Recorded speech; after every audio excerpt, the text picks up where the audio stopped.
Le PCN, parti pour un Congo nouveau, membre de l'Union sacrée, met l'homme au centre de toute action et milite pour la transformation de l'homme congolais. Le PCN soutient la vision du chef de l'État, Félix Antoine Tshisekedi Tshilombo, dans le rétablissement de la paix à l'est de la République démocratique du Congo. Le PCN, parti pour un Congo nouveau, soutient la diplomatie renforcée du chef de l'État avec les Émirats arabes unis pour le soutien de plus de 3000 ménages allant de 15 à 18 000 personnes, de déplacés de guerre venus des territoires de Rutshuru et Masisi ayant élu domicile au camp Bouchagara. Opération. Le président Kagame ne parle pas au hasard. Lorsqu'il parle de cela, sachez que il y a déjà un plan concocté contre la République démocratique du Congo. Et donc, étant une question de souveraineté nationale, nous devons en débattre comme élus légitimes de ce peuple. Nous sommes la représentation nationale. Pour que Kagame en parle, ça a commencé par son Parlement. Et donc, il est tout à fait normal, tout à fait légitime que nous puissions débattre de la question de l'insécurité et des propos de Kagame à l'est de la République démocratique du Congo au Parlement. Il y a des choses qui fondent notre existence. Et donc, nous devons en débattre. Pourquoi le Parlement rwandais en a débattu et on a dit au Parlement congolais de ne pas en débattre? Pourquoi? On cache quoi? Moi, je pense qu'étant une question de souveraineté nationale, nous devons, le lieu pour en débattre, c'est ici, au Parlement, à l'Assemblée nationale. Et donc, dire que parce qu'il y a une diplomatie parlementaire, parce qu'il y a ceci ou cela, non, c'est pas convaincant et c'est pas correct. C'est une question qui touche déjà à l'amour propre de chaque Congolaise et de chaque Congolais. Nous devons en débattre ici au Parlement. Donc, les forces des pays de l'Afrique de l'Ouest, de l'Est, ils sont dans notre territoire. Nous devons, le peuple doit savoir quelle est leur mission spécifique et pour combien de temps sont-ils venus dans notre pays. Donc nous ne devons pas assister comme des spectateurs et subir tout ce que nous sommes en train de subir, non. Donc les propos de Kagame prouvent à substance qu'il y a une menace contre la République démocratique du Congo. Effectivement, Kagame ne parle pas au hasard. Ça a commencé, je l'ai dit, avec son Parlement.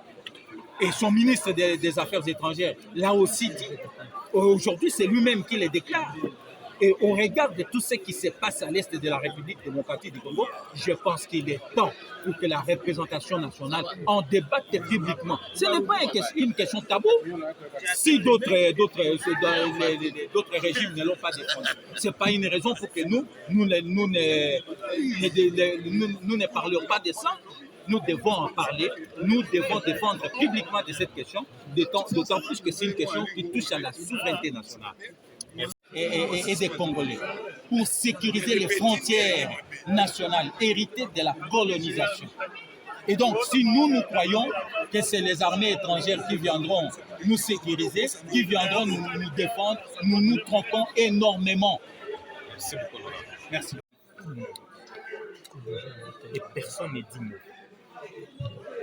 Regardez en Israël. Il y a un lobby qui tombe en Israël, en provenance de la Palestine.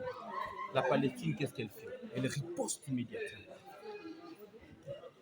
Et quelle est la réaction que réservent les États-Unis et la France après la riposte de l'Israël? Rien.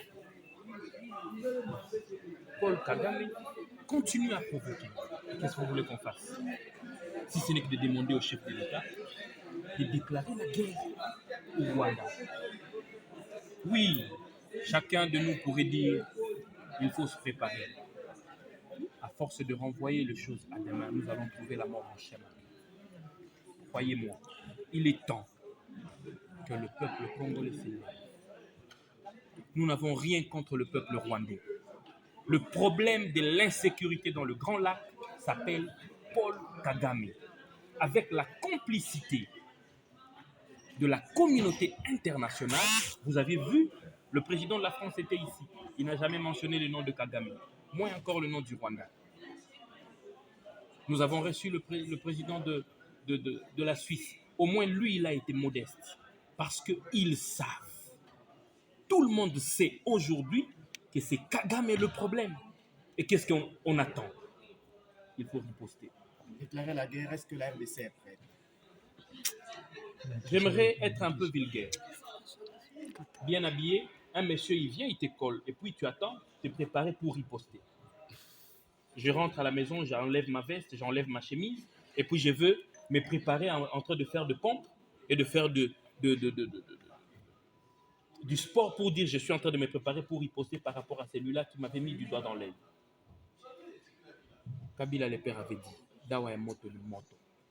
Et chez nous en Swahili on dit, je veux le dire en lingala, moninga soki a beti yo kolelate yo pe zongisela ye. Jusqu'à quand nous allons continuer à pleurnicher? L'armée congolaise, elle est plus forte que l'armée rwandaise, croyez-moi.